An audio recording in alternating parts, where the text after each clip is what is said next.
I'm every woman. It's all in ye.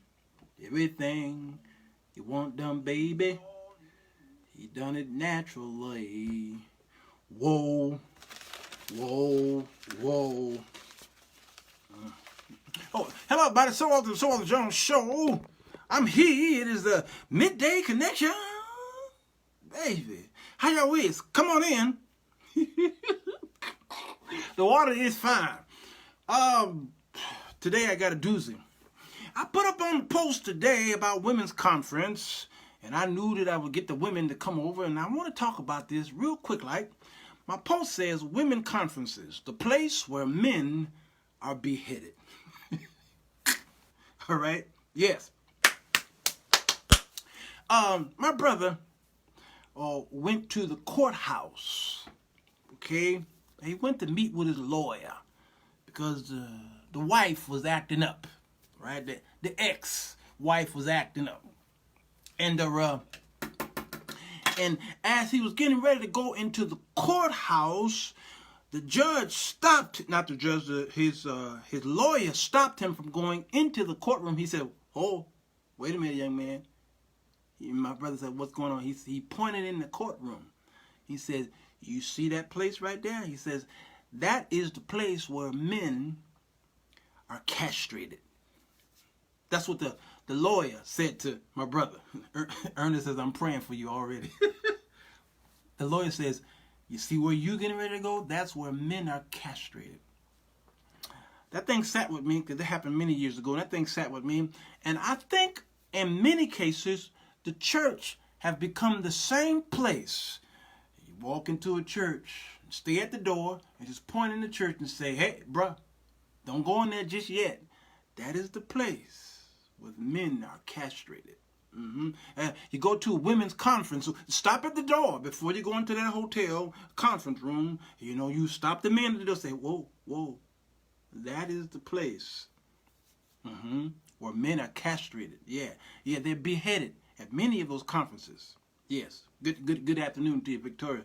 All right, so when I put that on the wall, I knew that the women would come. They were coming. They come. And they were coming at me in a way that I expected, because their reply was, "Not my conference. No, not here. We don't play that. We don't do that to our men. We love our men and lift them up, and we praise their efforts," and things like that. And I believe them. I truly believe. I don't think the women are lying to me on the post. No, they are not. But I will say this. My post, even though I didn't really say all, but it is implied that all women conferences that way. And I posted it like that for a reason. I know that all conferences are not a place to behead men. I know that because I've been a member of the Faith Temple Church of God in Christ for about 20 years on and off. Actually, 20 years, because when I left that Faith Temple, I went to another Faith Temple. So I've been a member of the Faith Temple Church of God in Christ for 20 years, all right? I used to be the musician. Good to see you, Triplet. I'm going to read your old thing in a minute, Triplet. I used to be the musician when they would do their women's conferences at our church. June McClain would head those up. And Mother Moody would have me to be the musician, especially for the Friday night when the juicy, spicy stuff would go forth over the pulpit and amongst the women. And I'd be the only man in the room. And I play my piano, and I'm hearing the banter from the women. And I could honestly say that in all the years I did those conferences, I never, ever once heard anybody bash men. Ever. Never. All right?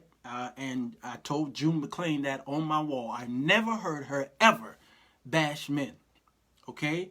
So for y'all to tell me that I think it's all conferences, that is not true. All right? Now, Tabitha, I'm about to play the video that you posted, so get ready. Get ready. Y'all, I got some videos I want to play, okay?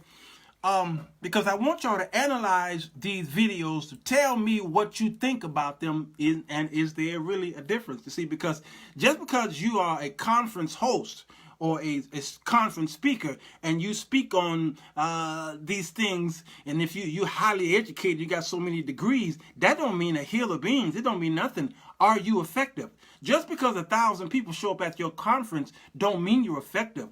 A whole lot of people went to Donald Trump's inauguration address, and they cheered him on. Does that mean that he was so effective because he had a few thousand people show up at his what do you call those things when he travels around the country when all these in the big room with all the people, right? Does that make him an effective leader because he's got 10,000 people in the arena cheering him on?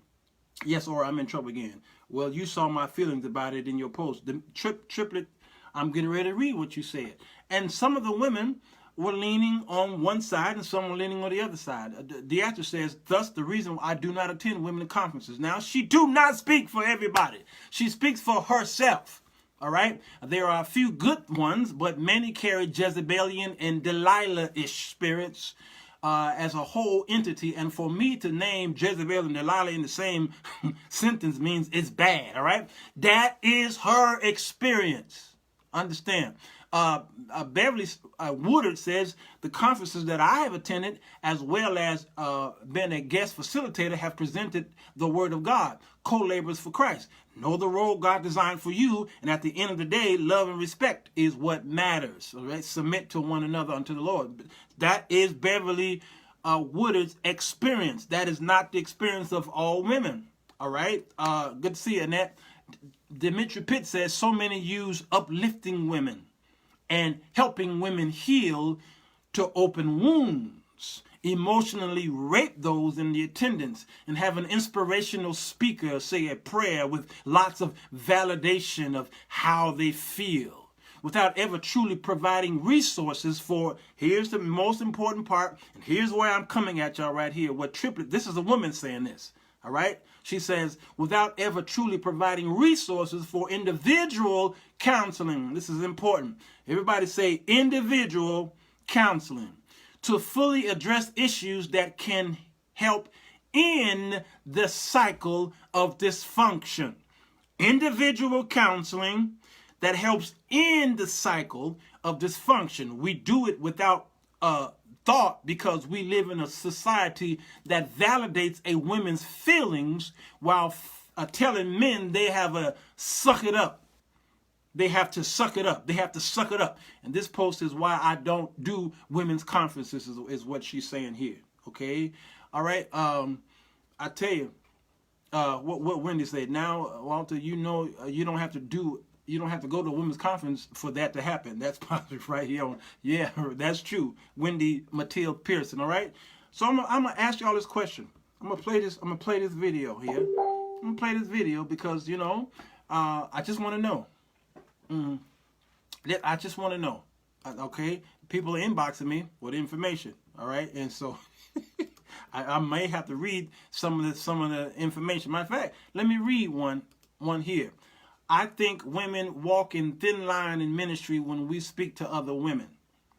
In an instructional manner, you have to make sure that you're balanced and not on the soapbox, projecting your own bitterness and experience. And that's what I see sometimes in these people who host these conferences, and they bring the speaker. The speaker is speaking on their own bitterness and their own experiences, and they bash or they lash, okay, and they spew out into a mixed audience. And a good teacher knows not to speak certain ways in a mixed classroom, all right? A good orator knows not to speak a certain way in a mixed audience. I don't even think Jesus spoke just all kind of crazy ways in a mixed audience, all right? And that's why a lot of times the churches, when I was coming up, they had the kids and the adults in the same sanctuary worshiping together. And then when the white folks was having children's church, youth church, or whatever they called it, and the Kojic went against that.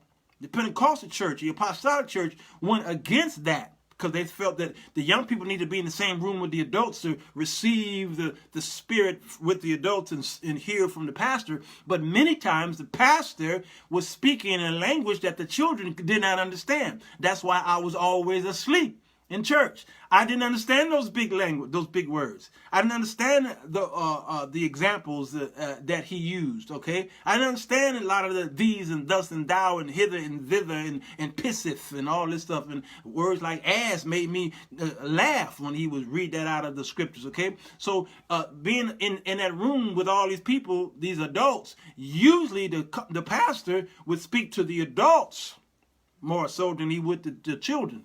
Understand? So children's church was important, but we kicked it out. Well, we didn't want it. We banned it. And then now many of the churches are now having youth church, children's church, so that the pastor or youth pastor can speak to the young people.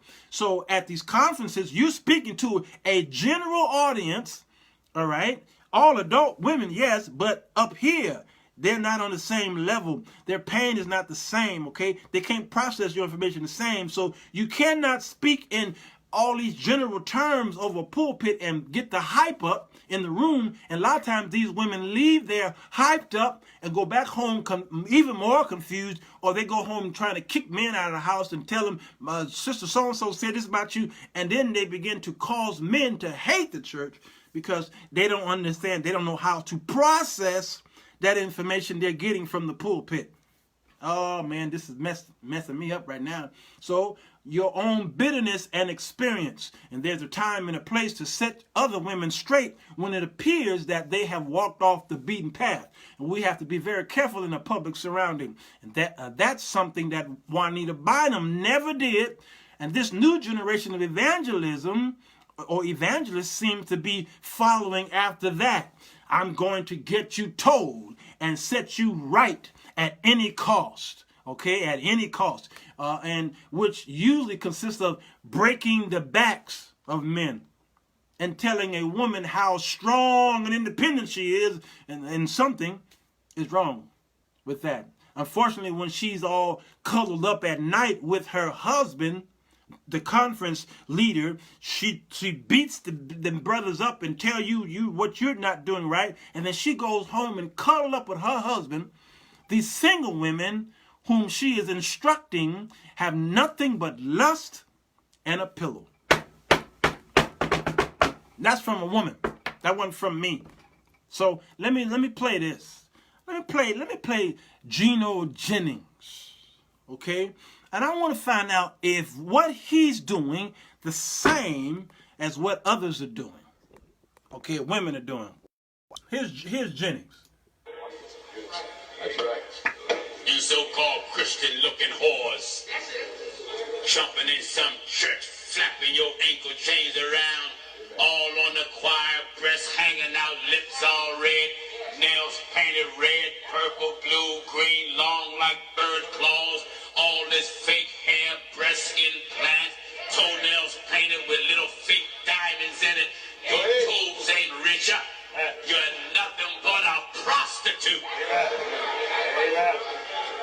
Yeah, man. Go to church now. Go to church. Got nothing but a singing hoe, a shouting hoe, a organ playing hoe, a choir director hoe. Hey, preacher, if what I just said describe your wife, you're married to a hoe. Okay, what's going on here? Notice the cameraman. Notice what he's doing. He points the camera to the women. He points the camera to the women, and they're like, yay. So they willingly getting abuse. They're sitting in this man's church and just getting abused. Okay? And they're like, yay, amen. All right? This is nothing different than a Trump rally. This is nothing different than a Trump rally. Okay?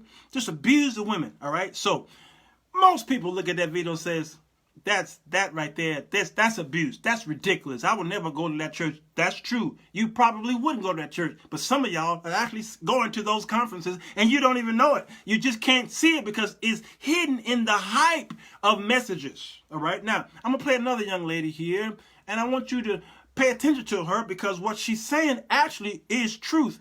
Hear the words that are coming out of my mouth.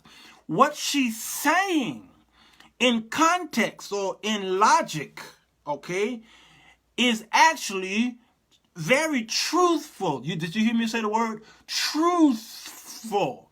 Okay, all right. Let me play it. 7 years and 3 babies. To figure out if you want to marry you. I ain't got to give you no ultimatum, and I wish I would get on my knee and ask your rusted butt to marry me. The devil is a lie. My Bible says he's that valuable one. And y'all need to stop getting off your seats. That's what's wrong with some of these women of God. Y'all, you buy your man, you buy him a car, you take him to the barber shop, you buy him the shoes, and you think you got a man. If you ain't got no man, you got a boy. You raising another woman's son. I can't hear nobody up in here. He's sitting on the couch with a video game, eating up your children's cereal, drinking a bottle of Kool-Aid. He ain't got 27 cents to put on a low bill. And I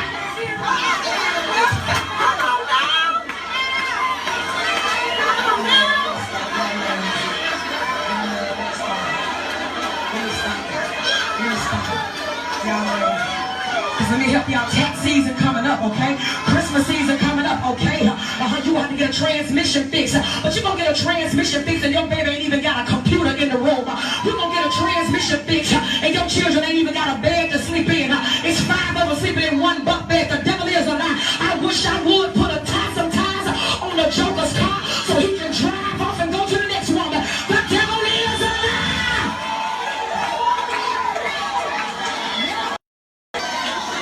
Okay. All right, so what's going on here? Can y'all tell me the difference between the two? That's an old, yeah, the Trees Ryan video. Yeah, She's still speaking like that.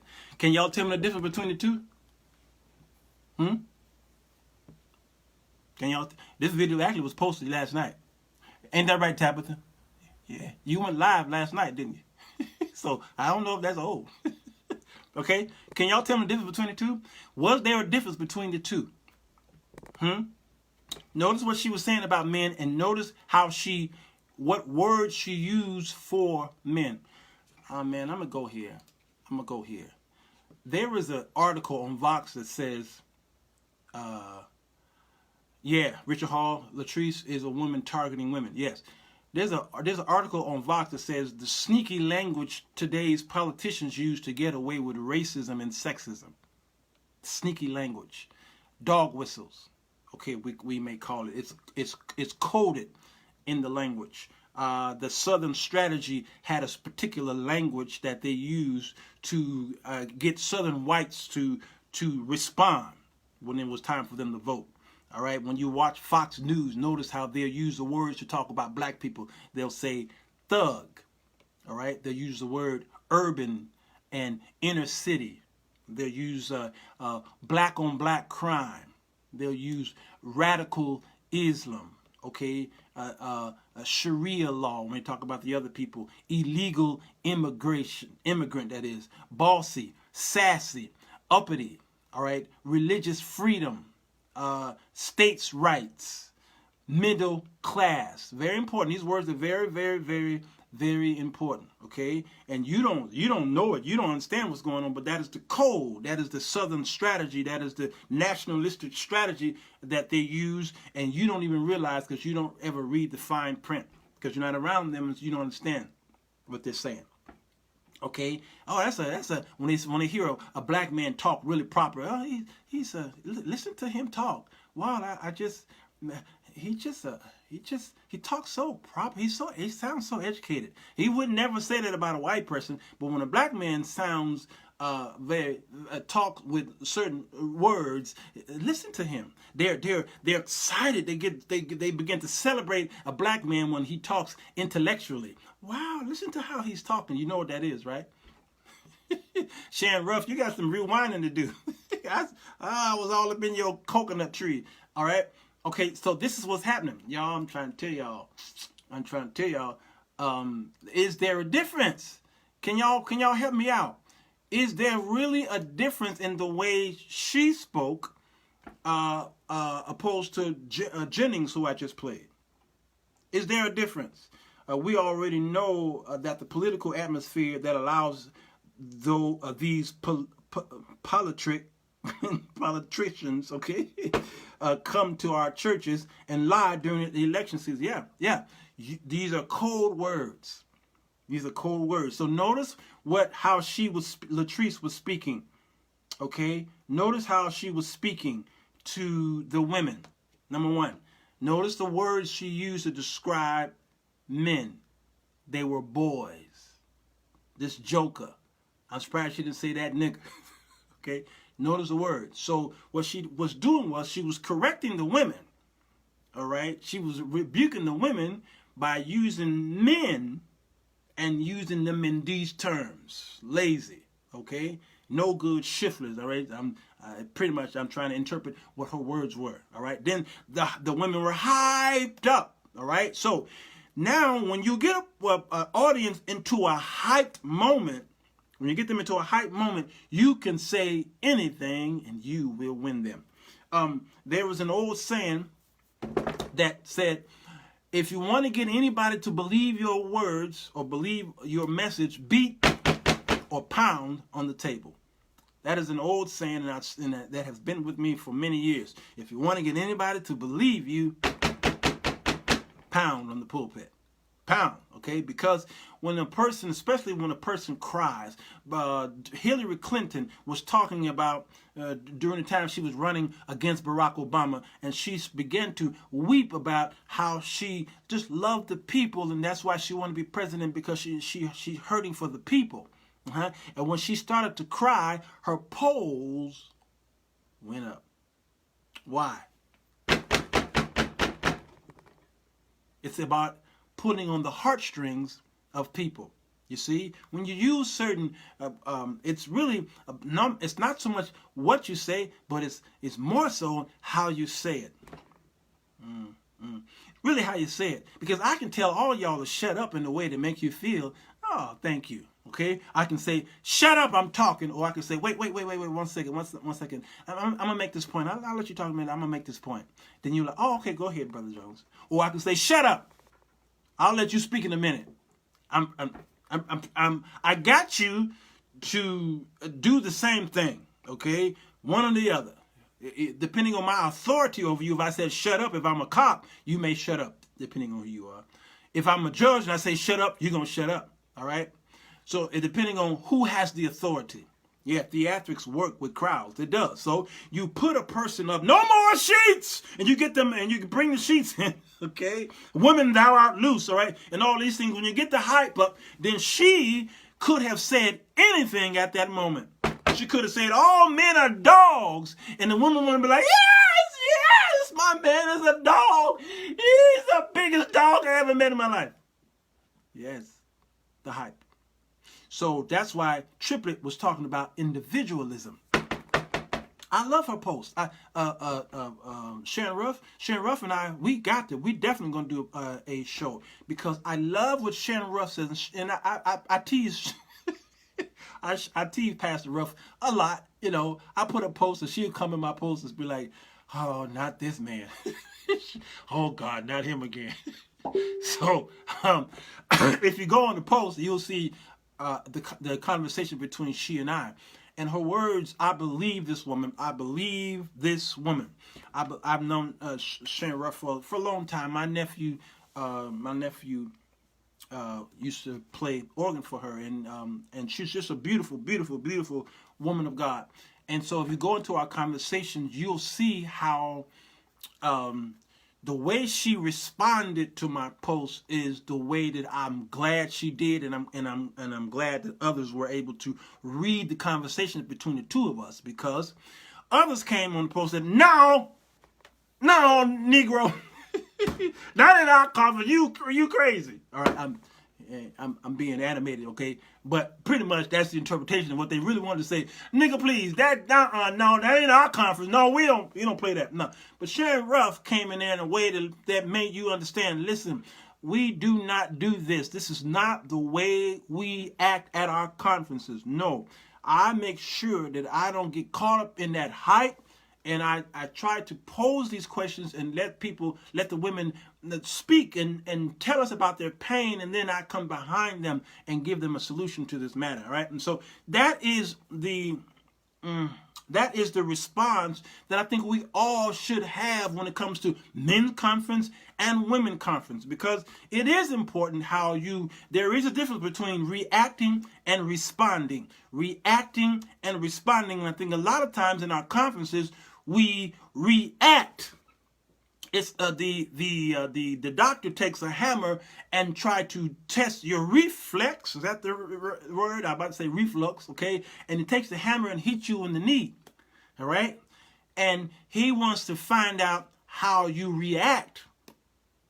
That's what he does, to see, okay? That's how we are in our modus operandis, okay? Our emotionalism. So when somebody speaks a particular language to us over the microphone, we react. And those women in that room reacted, okay? But the response sometimes take a while. It takes a little while. It takes intelligence, okay? It takes reasoning to respond.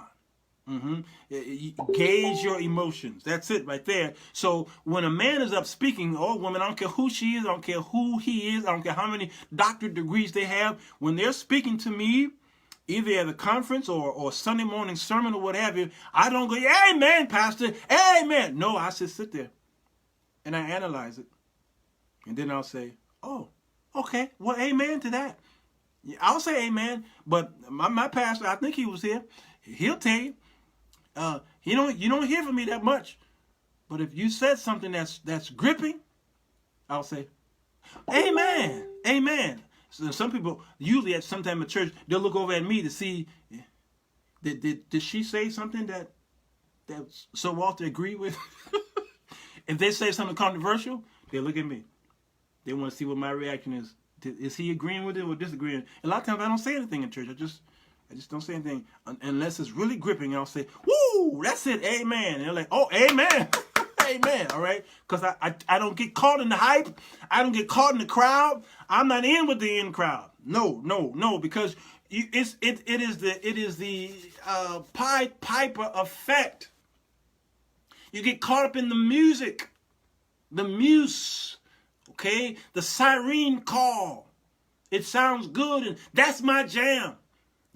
My father he's a carpenter, okay?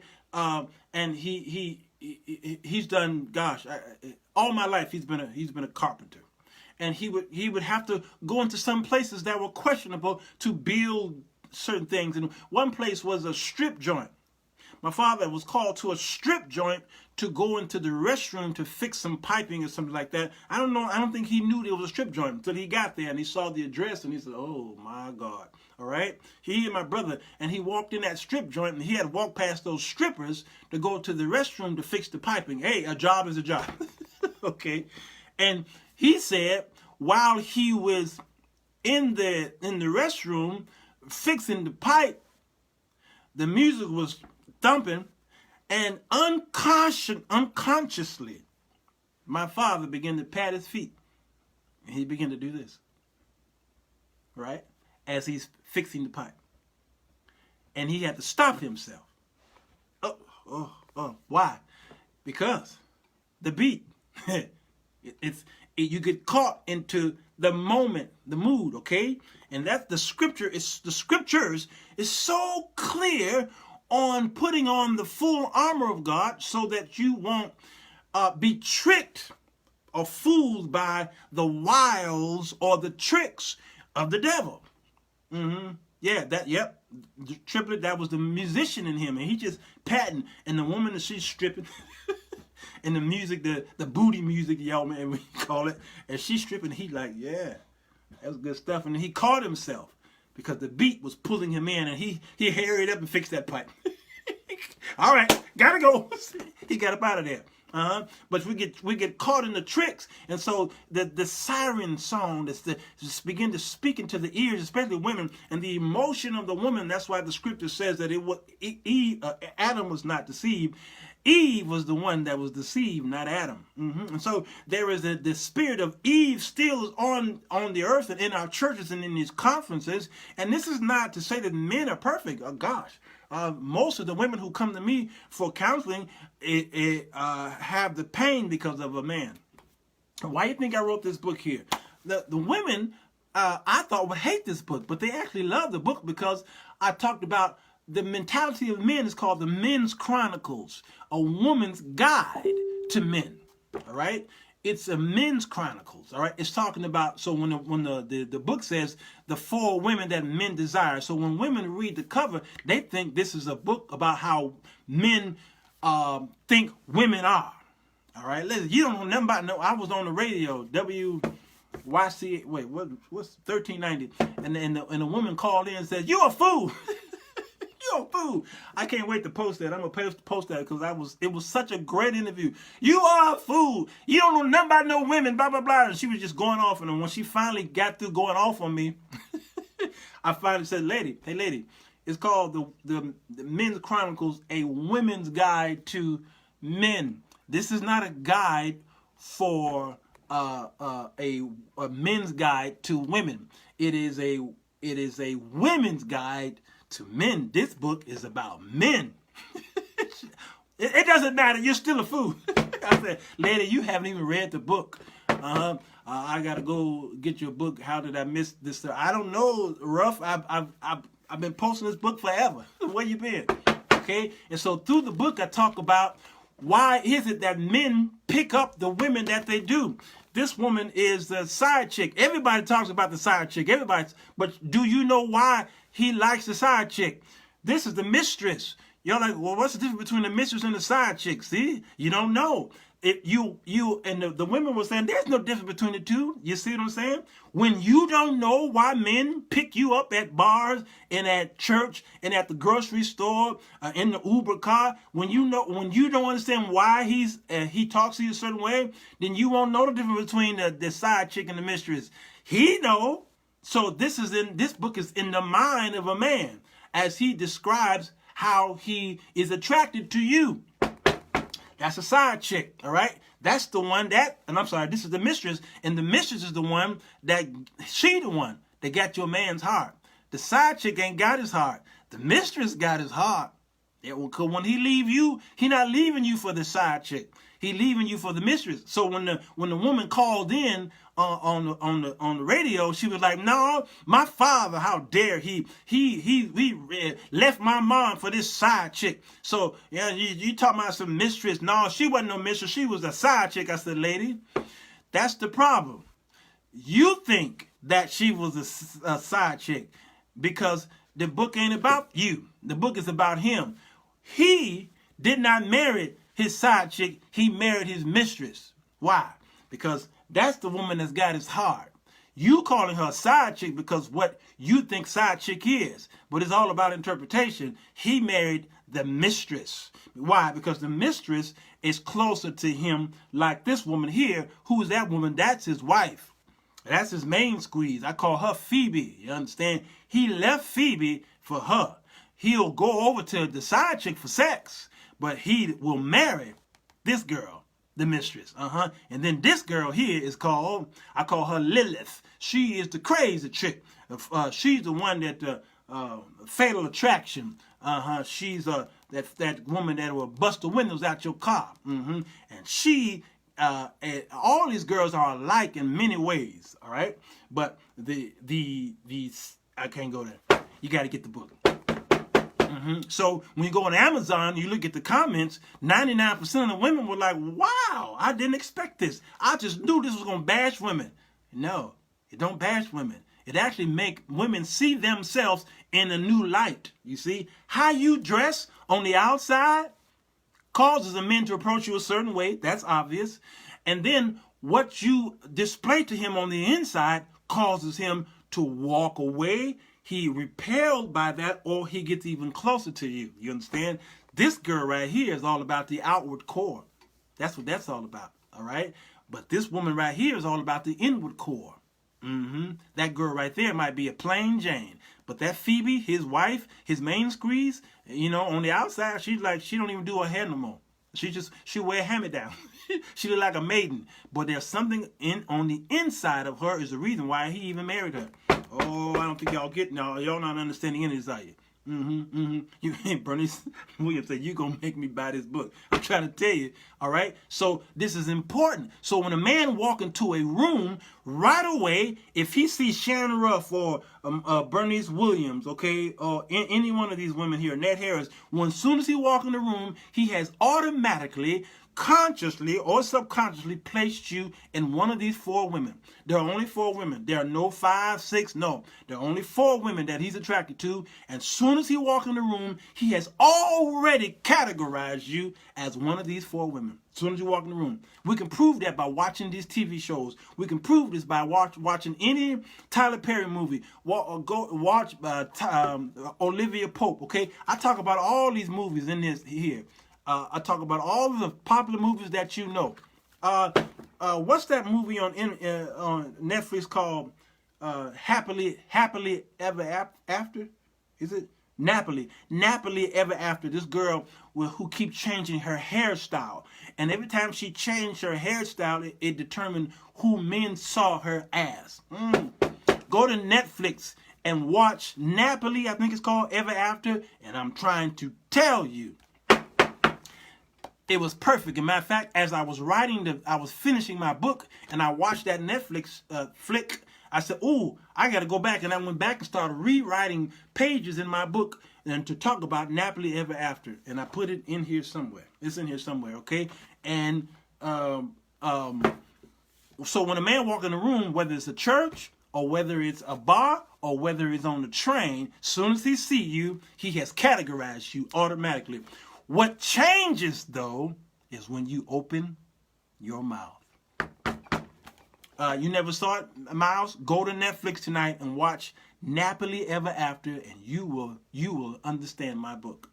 Every time her hair changed, her emotion changed. Or actually, her emotion changed, which caused her hair to change, which caused a different man to be entered into her life. It was a brilliant movie. Brilliant movie, okay? All right? So he sees you, he categorizes you, and then as soon as you open your mouth, then he recategorizes you, or in his mind, he says, she really is a side chick. She really is a side chick. How she's talking. When he gets to know you, then sometimes she changes over to one of these girls. All right? They flip-flop back and forth. But in his mind, he has placed you in one position. And there's only one woman out there who's got all of the attributes. And we call her C7. Her name is Gloria. And I talk about her in chapter 7 at the end of the book. Ooh, I bring up the Shulamite woman and Solomon. Oh, that woman right there. Hey, y'all don't want to talk about the Song of Solomon in our churches because it's just too much. It's just too much for y'all. All right, but I break down every scripture in the Song of Solomon in that book. And then I talk about the virtuous woman. Oh, who can find a virtuous woman? And there's something amazing about that woman that I explain in the book that some of you may not have understood. And what the scriptures say about her husband and what the children say about her. All right, this is very important. But then when I talk about the whole Boaz and Ruth story, it may upset some of you because all these women are looking for this Boaz, and maybe you don't understand that story. I break that down too because I was trying to let you find out who this perfect woman is. And my mom to my father is perfect because she's all 4 of these women. Even the crazy woman got the reason why he's attracted to her because she speaks to his manlyhood. This woman here speaks to his outdoors. You understand? You're like, why would a man want a crazy? You understand? There's something about her that's intriguing, and a man wants that. He wants the lady in the streets, but he wants the freak, okay, in the bed. All right, you understand what I'm saying? The sheets, I think y'all call it. So there's something intriguing about her craziness. That movie, What's Love Got to Do with It? With Martin Lawrence and what's her face that plays the mother on Greenleaf, okay? Perfect example. Perfect example. I need to trade my book with yours. Yes, Shannon Ruff, I need to get your book. We need to meet up so I can get your book, and I want to do a review on your book. Let me do a show and review your book if you will allow me to do that. Belinda said, why are you starting trouble? Why are you starting trouble? Yeah. I'll talk about songs. Yeah, Elder Kevin McGee. I know you talk about Song of Solomon. Kevin McGee is one of the greatest poets that we have today. And y'all, he's an unsung. That man could write a poem like that in the drop of a hat. I've never seen somebody write that fast. So what category is the biblical strange women cause She is a woman that I talked about in your book, the biblical strange woman. Sharon Ruff, we need to do a show. Let's read each other's book, then come together with a show, and then we can do a show dealing with both of our books, and then talk about, and we can pose these questions. In fact, we can poll some people, especially women, and poll the men, and then we can answer the questions on our show, and then we can reference our books. I think that's going to be a great show. I can't wait to do that. That's going to be great. All right. What are y'all saying here? Triplet said, nice plug. She called me a marketing genius. Y'all don't understand. Y'all watch my show from last night. I talk about the Popeyes chicken situation and how that was a brilliant marketing plan. It got people all around the country standing in lines for some chicken sandwich that had been on the menu for a while. It was brilliant. All right, so you got to know, those of you who are writing books and you selling Avon, what have you, you've got to know how to scheme, because scheme is not always a negative word. It's not always a negative word. Oh well, thank you, Annette. She put the thing down there, the link down there. Why do women bash men? These women will get it all back. Galatians 6 and 7. All right, all right. What are you saying here? Yeah, Hunt. Hey. I bumped into who was this? I bumped into Demetrius Hunt where at the gala. Thank you, Tennille, for my award here. I am now an award-winning author. All right, this thing is so heavy. Oh my God, I can beat a man to death with this right here. All right, Hunt is another one. And if y'all listen to the Annette Harris show, Mind, Body, and Soul, that theme song. That song at the beginning of her shows, that's Hunt right there, y'all. And she sang my socks off at the event. So I thank God for her ministry. I think it's important that we start getting back to supporting each other. What are you saying here? Got to get her book too. Yes, she talked about that at the event.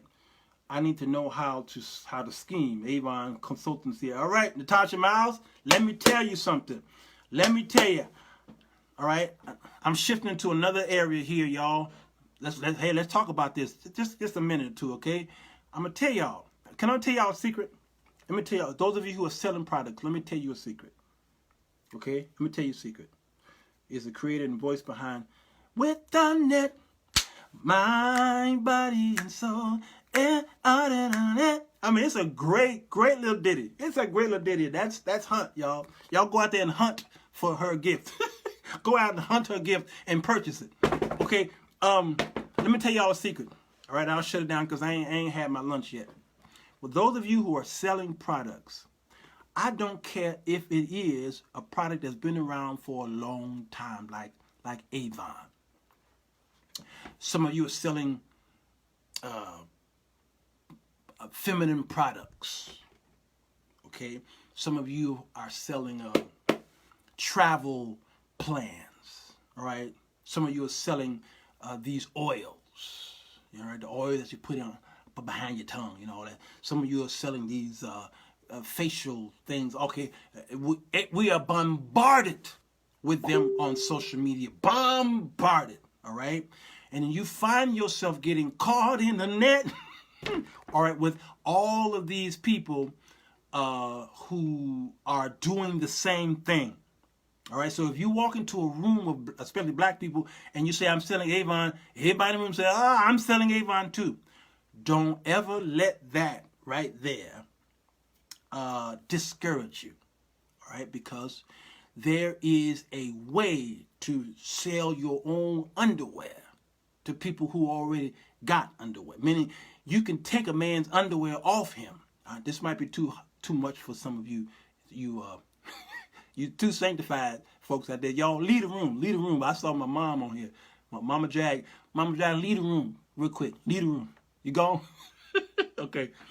You can sell a man's underwear from off him. All right. You can have him give you his underwear and give it back to him at a price. Why? Emotion. It's about emotion, y'all. Sell the Brooklyn Bridge. Yes, you can actually sell. You can go to you can go to Colombia and sell the Colombians coffee beans. You can go to Florida and sell out oranges to people who got a bunch of oranges. Listen, let me tell y'all something. I don't have a magazine here, but let me tell y'all something. All of y'all are guilty of this. Okay, let's assume this is a magazine. If a person who plays golf, okay, goes into a store, all right, y'all still with me? When he goes into a grocery store, he goes into the magazine rack. You understand what I'm saying? All right. Now, a person who plays golf and who's good at golf, he have golf clubs at home. He's got golf balls at home. They're in the garage. Okay? All right. That said 2 hours in. Okay. When he goes to the magazine rack, he picks up a magazine. It's not a magazine on how to look better. It's not a magazine on better sex. It's not a home and gardening magazine. A person who plays golf picks up a golf magazine. You understand? When he turns the pages, he's looking through the pages and he sees a golf club on sale. All right? And then what is he going to do? He's probably going to, if he's in there, he buys the magazine and then he goes in the car at home and then he orders that golf club. But he already have golf clubs at home. He's got a whole bunch of them. Why is the magazine able to sell a golfer, an average, a professional golfer, more golf clubs? It's because it's about emotion.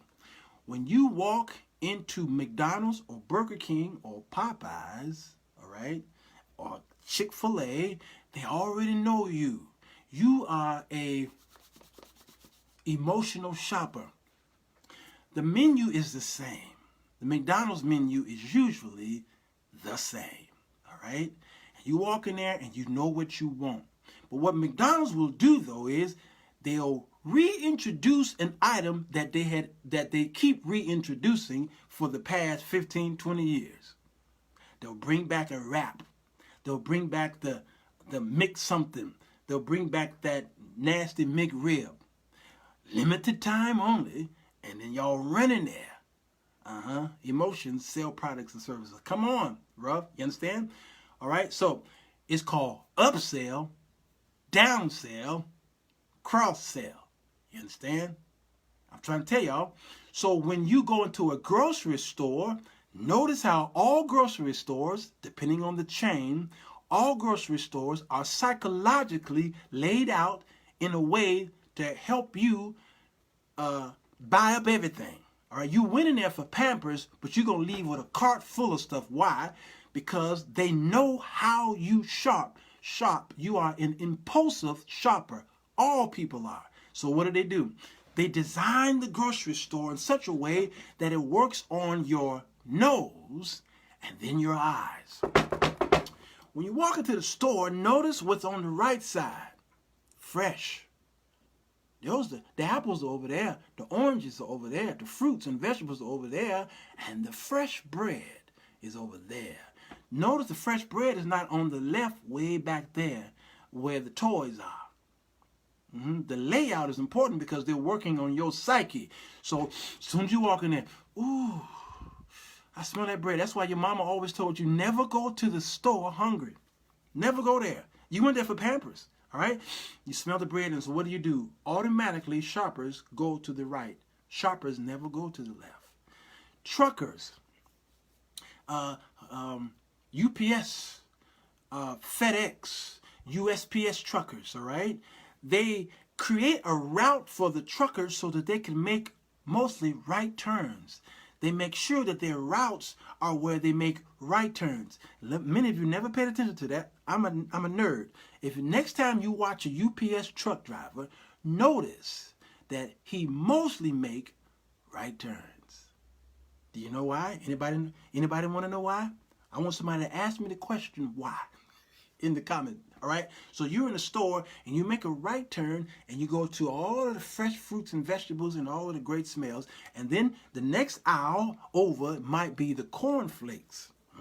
And then you go up and down that cornflakes side and they make sure that they stock all of the sugary, unhealthy flakes at the bottom. Why?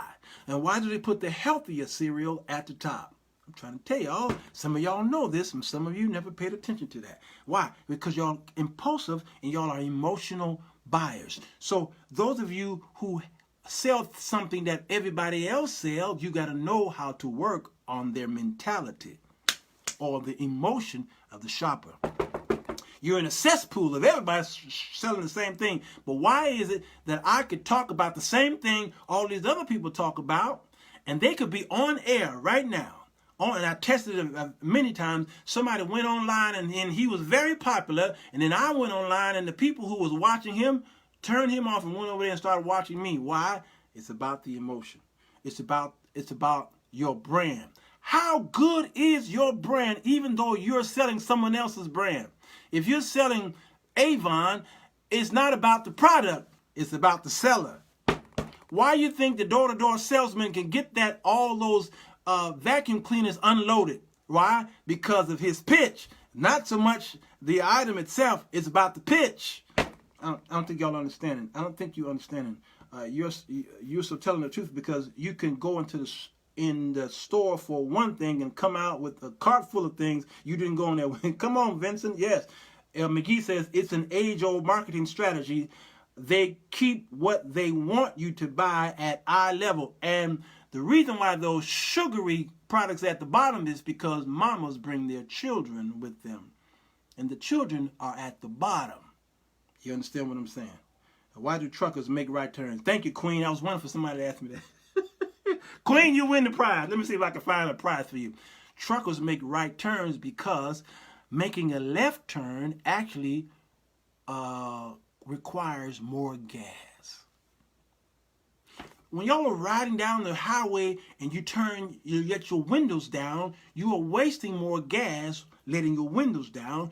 You can actually save more gas by leaving your windows up and turning your air conditioning on. Somebody told you that turning your air conditioning on wastes too much gas, and it does waste gas. But letting your windows down wastes more gas.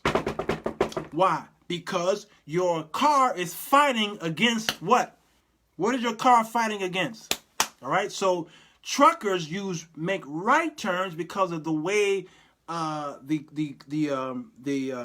call it, the axle, and the way the engine is placed in there. Making right turns is more smoother, and it does not take as much power, so they make right turns and they wind up saving gas. Making a left turn wastes more gas. That's why when your tire should have the right pressure in them, because if you lose just one or two off, you're wasting gas. You should always make sure that your carburetor, that your liquids are changed and that your oil is changed. What happens? Because you're wasting, gas when your radiator is not clean. Thank you, Deanne. Drag of the wind, loss of aerodynamics. That's it. Yeah, this is here, and it said this is a Facebook Live about anything. I stopped talking about the women's and conferences when I sent Mama Jag away. I told Mama Jag, walk away. Okay, so this is the after show, y'all. This is the after show. And then, Harris, you do after shows too, don't you? Absolutely. So if you're selling a product, think about the emotion of the people. The emotion of the people. I lost my book. Before I wrote, I said this last night. Before I wrote this book, I sold several copies before I wrote one note. All right, one word.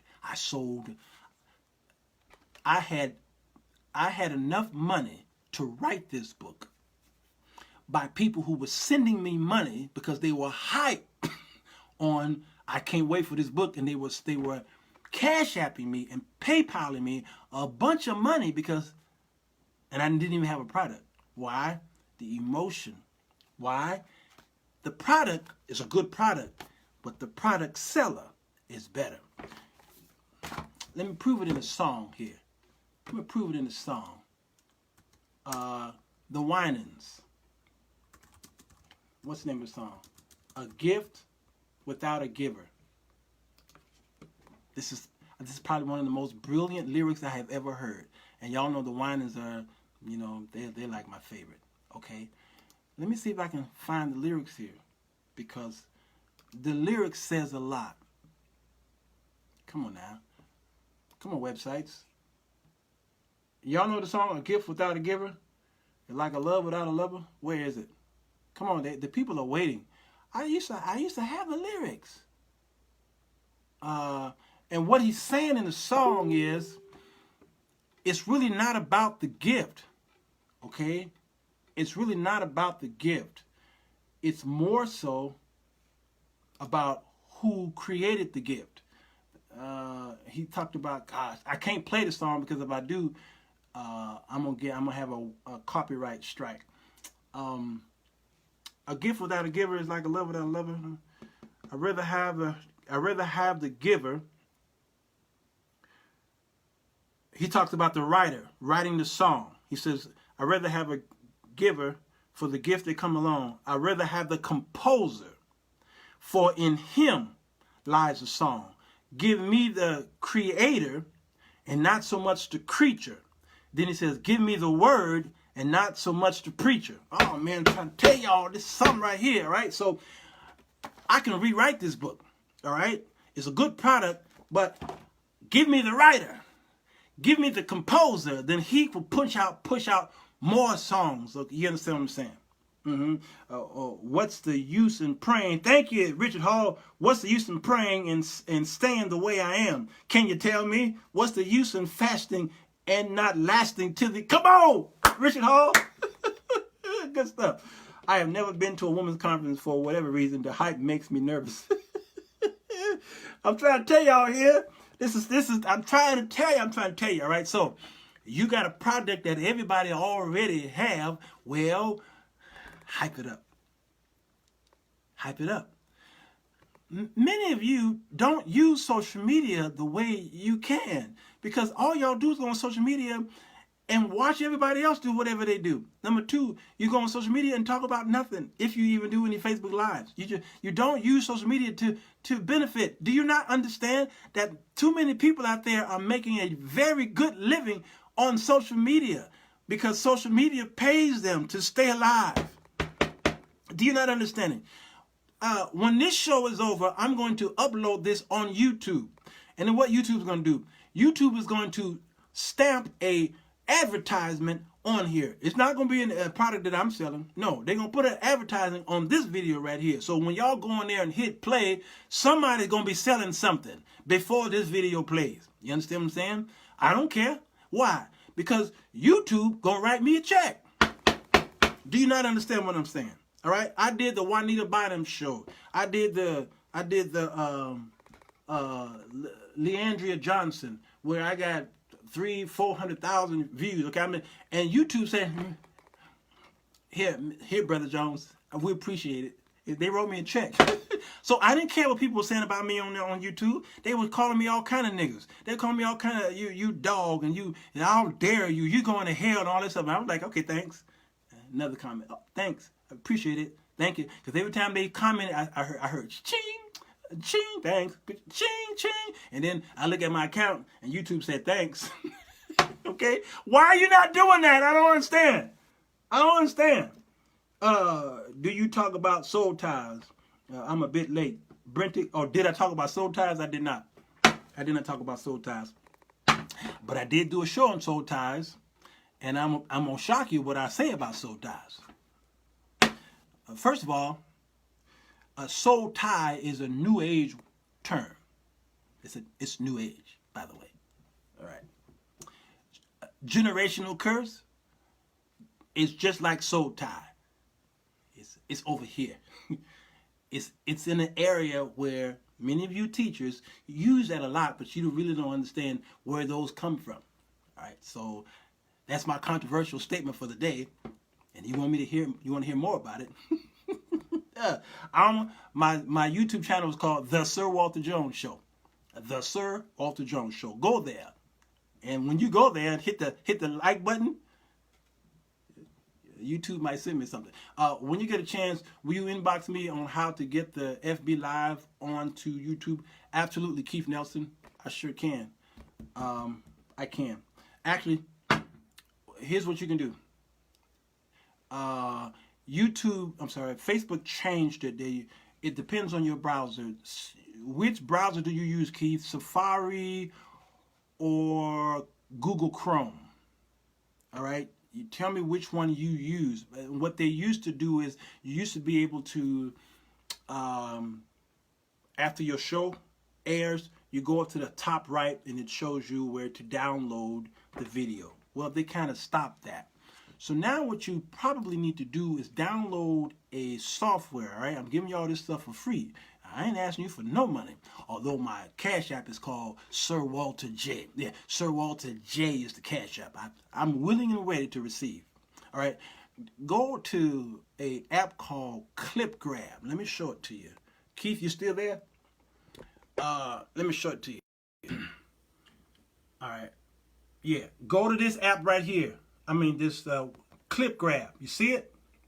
Clip Grab. Okay. Go to YouTube. Go to Google and download that software. It's free of charge. Once you download that software, here's what you do. Let me find a Facebook Live for me. Let's see. I'll go to last night's Facebook Live. Y'all hang with us. Me and Nelson, we're in a business meeting. Hold on. For instance, I can take anybody's video, but let me take mine. All right. Okay, that's mine. And I'm on Chrome. I'm on Google Chrome. Once I hit the video, okay, and it see how it enlarged? Then what you do is you go up to the top right here and then you copy. All right, you copy that. Copy the URL. Here's what's going to happen. See what happened in Clip Grab? Clip Grab grabbed the URL. I didn't even have to paste it here. It already grabbed it. It even told me what it was, how to analyze the Popeye. See, it grabbed it, and then I go right here and grab this clip. It downloads. Okay? That's it. It downloaded. Now it's on your hard drive. And then, now once it's on your hard drive, you can do whatever you want to with it. You can upload it on YouTube, all right? That's free of charge. I'm not going to charge you anything other than Sirwalterj is my Cash App, okay?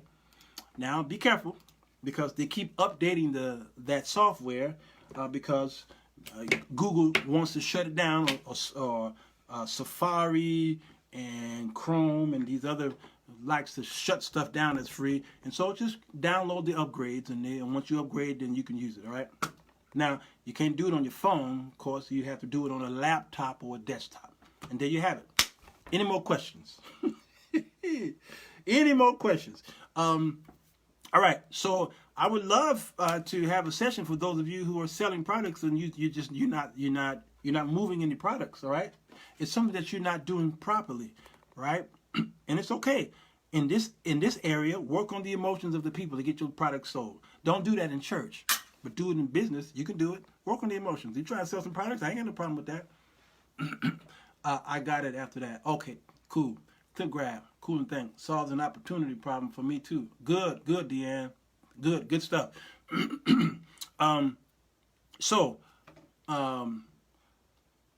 Annette, are you still there?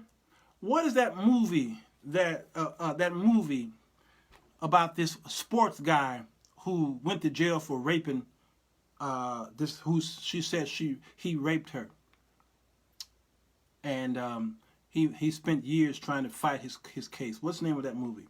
His name is the movie. What's the name of that movie? Because what happened in the movie? Brian Banks. If you never went to see Brian Banks, go see it. Go see it, because he was trying to get his freedom. Can you pin your YouTube channel? Can somebody pin my YouTube channel, please, down here? Matter of fact, wait, can I do it here? I don't know if I can do it here. Just type in The Sir Walter Jones Show. That's it. The Sir Walter Jones Show on YouTube. And you're in. In the movie, he was trying to fight for his freedom because he was on the sex offenders list. All right, and he was on probation and he couldn't get no job. He had that ankle bracelet, and he's trying to fight for his case, and he was sending a letter to this agency that fight for people. Y'all know that agency that fight for people for their freedom, for who are in jail, and they fight for their freedom. What's the name of that agency? Okay, and he kept submitting, and they would reject him. And his mama finally told him, "Listen, stop talking about your case." Oh, Triple, you cannot watch that? Yeah, I know it's probably hard. His mama said, "Stop writing to them about your case." She said, "Tell them about your character." It was the most brilliant line in the movie. She said, "Tell them about you and stop telling them about the case." Do y'all understand? And when he told them about him, then they responded. Then they responded. This is important. So in the movie, when what is his name? I mentioned his name. The old man who always doing the voices. He did the voices for the Penguin Project movie. What's his name? Okay, he in prison he was mentoring Brian, and he gave him this book. And at the beginning, when he opened the book said something about how to, like I said earlier, about responding. He says you can't control anything about anything other than how you respond to it. Thank you, Morgan Freeman. It was brilliant. And I keep telling people in these shows, the only thing that you have control over is how you respond to a situation. How you respond to negativity, how you respond to failure, how you respond to bad news, how you respond to people say you can't sing, how you respond to people say you can't teach, you can't play the piano, you can't this, you can't that. How you respond to that is the only thing you have control over. Very important. All right? And so when people come to me with negativity, especially on YouTube, they cuss me out. I've had death threats, okay, on YouTube, and how I responded to it was very important. All right? So whatever product you got, you the product. Even though you're selling someone else's product, you are the product. Sir Walter Jones is the brand. It doesn't matter what I sell. If Stevie Wonder come out with a song today, if he come out with an album today, I don't have to hear the project. I'm going to iTunes and download it, and not even having to hear the songs. You know why? Because Stevie Wonder is the product. You understand? I bought it because everything he touched is gold. So when whatever you're promoting, you're the gold. Your product is a extension of who you are. This book is an extension of who I am. But they want me to come and teach in the conference. They want me to come. They want me to hand them the book, all right? Because this is an extension of the product, but I'm the product. You understand what I'm saying? You should be the product. Hey, got to get back to work. You're welcome. Keep blessing the people. Yes, sir, Keith Nelson. Blessings to you. I appreciate you. I have a few minutes in between patients, so what we talking about? Sherry, go back to your patients. That is where a lot of us get stuck. That character part. Yes. She says, tell them about your character. Look at the resume. The resume is what got me the job. All right, the job interview. I put out a bunch of resumes, all right, and what I said in the resume got the potential employees say, ooh, wow. Because the resume talks about the character of the person.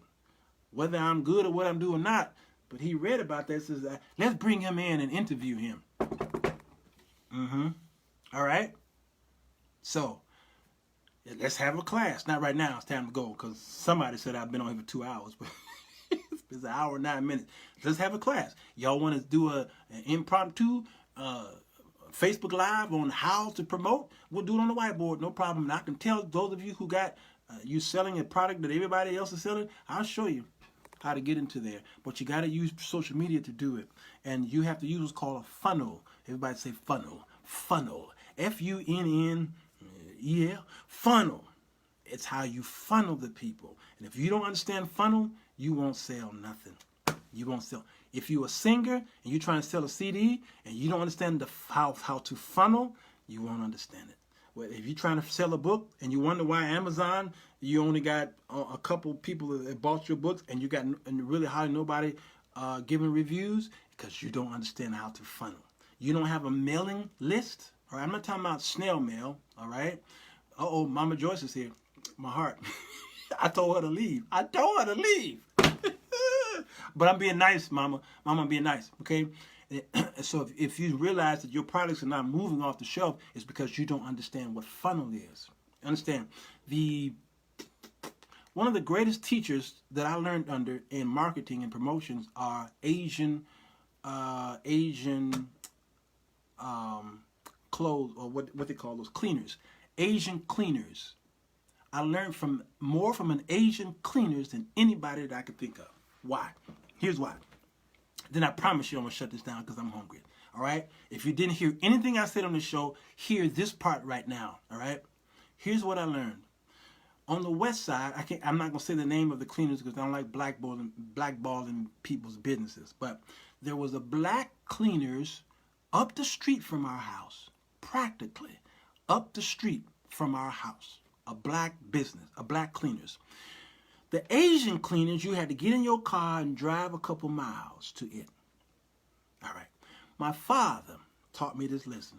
So my father, whenever he wanted to clean clothes, he got in the car and took all his suits way up the way to the Asian cleaner, even though the black cleaner was just walking distance. And I often wondered, why did my father do that? I put my cleaners in the black. I'm trying to support the black businesses. Okay? So I go there. But I noticed two things. I noticed two things about those two businesses as I got older and I started putting my shoots into the Asian cleaner. Then I got it. Because then my father told me and I didn't hear him. Number one. When I put my clothes in the black cleaners, it was coming back with the seam is out. Stitch now is hanging.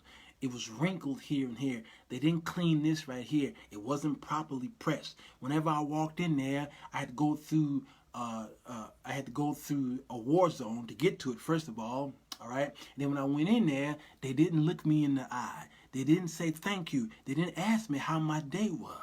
They just grabbed my clothes and wrote me a receipt and said, next. I took my clothes to the cleaners, the Asian cleaners, and then I realized why my daddy went over there. They took my clothes, they asked me my address, my name, and how are you, sir? You live in the neighborhood? Oh, okay. Well, good. The weather is something else, isn't it? It looks like it's going to be rainy. This is the Asian cleaner. Okay. When do you want the clothes out? I really need it out tomorrow. You know, that might be pushing it, but we can do it. We can do it. We just have to put somebody extra on it. Okay. Now, the Asian cleaner cost more. It didn't matter. When I got that clothes back, it was so clean and so pressed that they fixed the problem that the black cleaners had messed up, put a hole there, and they fixed the hole. They repaired the hole and said, oh, we saw a hole here. We went on ahead and repaired it. Now, notice this. We went on ahead and repaired that hole.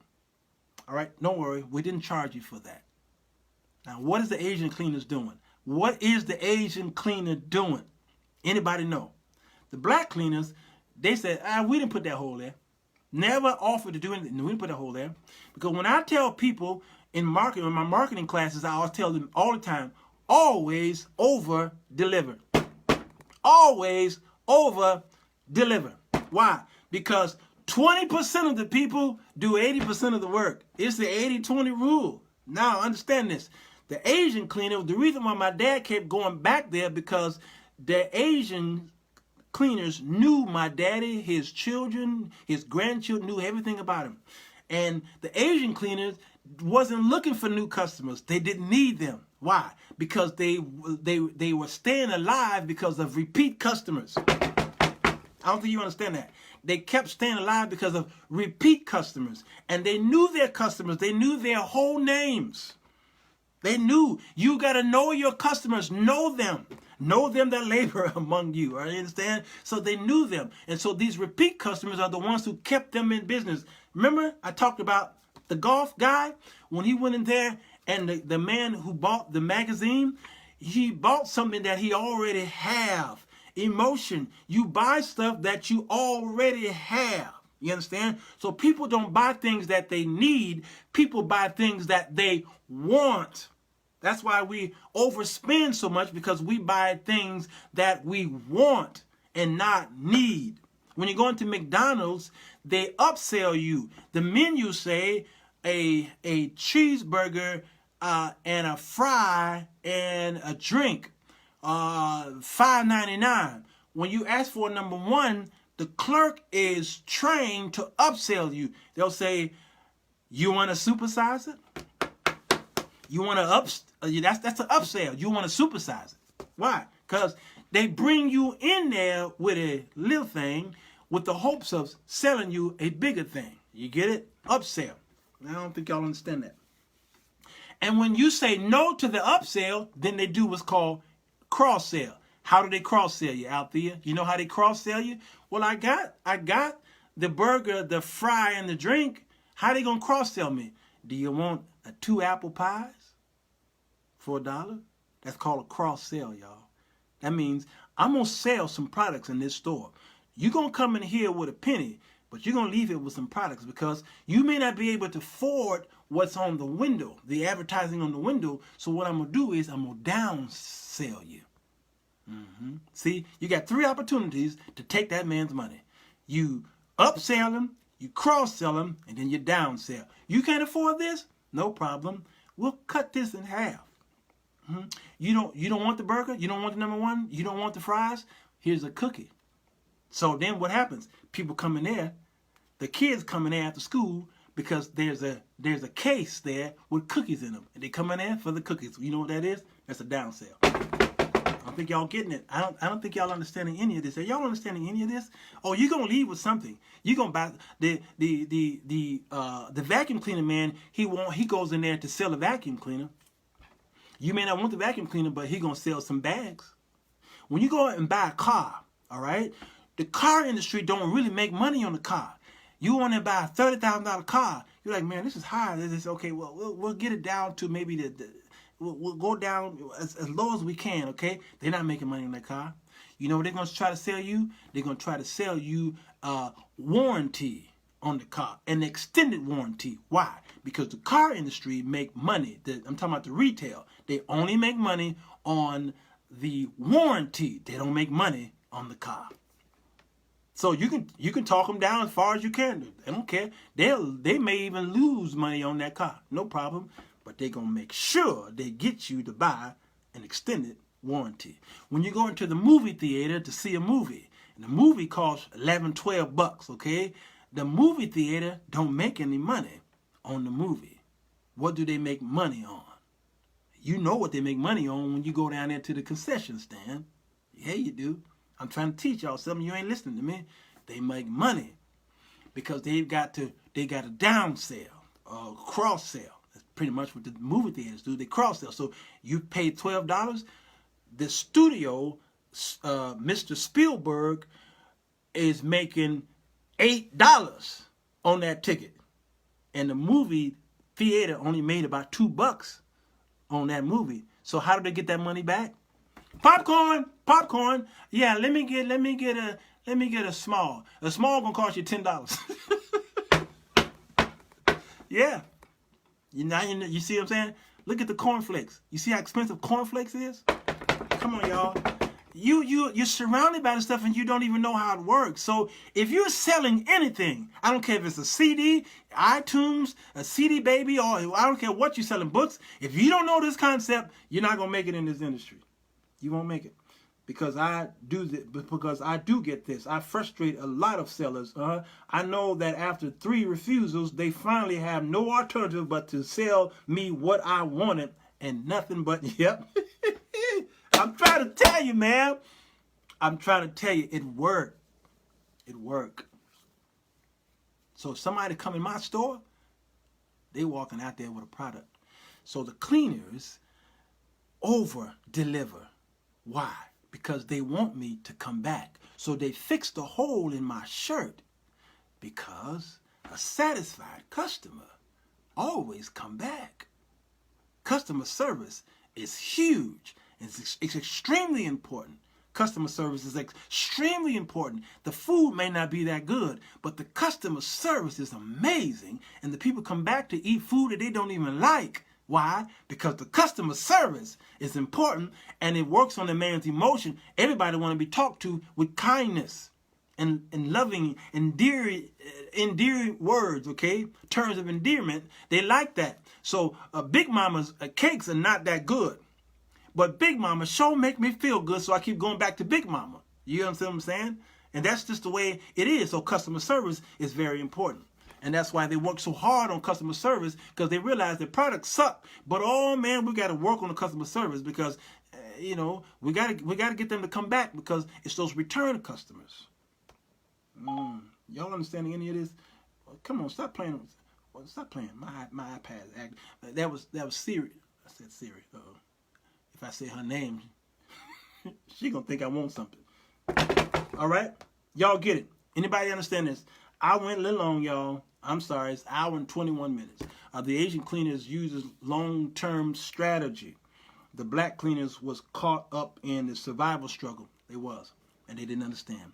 So that cleaners that I was talking about, the black cleaners, they didn't survive. The Asian cleaners kept opening up stores, and the people keep going back because that Asian make me feel like I'm somebody, and they over-deliver. That's why gays still eat at Chick-fil-A. But it's true. That's true. I'm trying to tell you. Why do you think a lot of y'all go to these gay men who do your hair and your nails and what have you? Because of how they make you feel. Yes. So the church is the same way. It's emotionalism. That's why you keep going back to a type of bondage. Some of y'all's churches are bondage, but they keep you in bondage like the Democratic Party. The Republican Party, a lot of them a bunch of racists, and the Democratic Party keep you in bondage, okay? Keep you on programs, government programs, all right? Both parties are jacked up, but they both keep you in bondage. And you think they're helping you and you feel good about it, but you're in bondage. So come out of Lodibar. Come out of Lodibar. Ichabod. All right, y'all, hit the share button if you want to. Some of you may not want to do that, but go ahead and hit the share button. If you're on YouTube, go ahead and hit the bing. Hit the what is it? Hit the thumbs up, will you please? Because baby need a pair of shoes, and plus I got a light bill too. And I got a gas bill too. Telephone disconnect. No, the telephone, and that'll never get disconnected. All right. Okay, y'all, I gotta go. And let's talk later on. I'm trying to do this show, but it seems like I can't get to it because I'm always upsetting people. I'm upsetting people, and I can't get to the stuff. All right, my grandson is on the way. My grandson coming in December. Walter Jones the third. Oh, my grandson, my grandbaby. Yeah, I know y'all like he go again. That's my grandbaby. That's my grandbaby. Yeah, he on the way. He on the way. Oh, just so excited that the legacy continues. And as I continue to rear my children, teach them what I'm just taught y'all, I teach my kids this. Oh, my son, Walter Jones Jr., he a hustler. He a hustler. He gonna sell you something. Oh, yeah. Yeah, he a hustler. And he good at what he does. Why? He watched his papa do it. Yeah, so, again, those of you who are selling stuff, hit me up. I'll show you how to work it. I'll show you. It ain't gonna happen overnight. Just know. I've done these shows for years, and some of y'all watched them and did nothing. Now you want the help, all right? So now you're going to have to spend a while getting your name up, all right? But you should have hit me up one in 2015 when I was talking about this, before I had the thousands of subscribers on YouTube, all right? You should have hit me up then, but you didn't, all right? So now you got to start over. But I'm telling you, I don't care what you're selling, there is a way to get your name out there, all right? And you follow the, yes, it's okay to follow some trends. Yeah, follow some trends and do what people doing, and then it's all about you, all right? This is not about, be careful on how you interpret what I'm saying. If you're trying to sell a product, I'm going against the grain, all right? If you're trying to sell a product, it's about you. You understand? It really is about you. Y'all like, but I was not taught that. It is about you, okay? They're buying the product because you're selling it. You understand what I'm saying? 5 of these people are selling Avon. But now that you're selling it, it's about you. Mm-hmm. And then once it's about you, then it's about the product. I don't think you're getting it. The 4 women that men desire. You understand? Was it about these women? Or is it about the man? The men's chronicles, you see? Once you understand it's about the men, then you would understand the concept behind the women. So you women who go into the conferences and you're getting beat up by the conference leaders, all right? Are you to blame for your pain, or are the men you with to blame? Well, we can talk about that tomorrow. I gotta go. Hey, Alexa, say goodnight to the people. Good night. Sweet dreams. At 2:22 in the PM, man, we're going to bed early. That's my main squeeze. She's my C7. She's perfect. Hit the share button, will you please? And pray for us. Pray for the Jones family. We sure need your prayers. I appreciate it. I got to eat. Sirwalterj is the Cash App.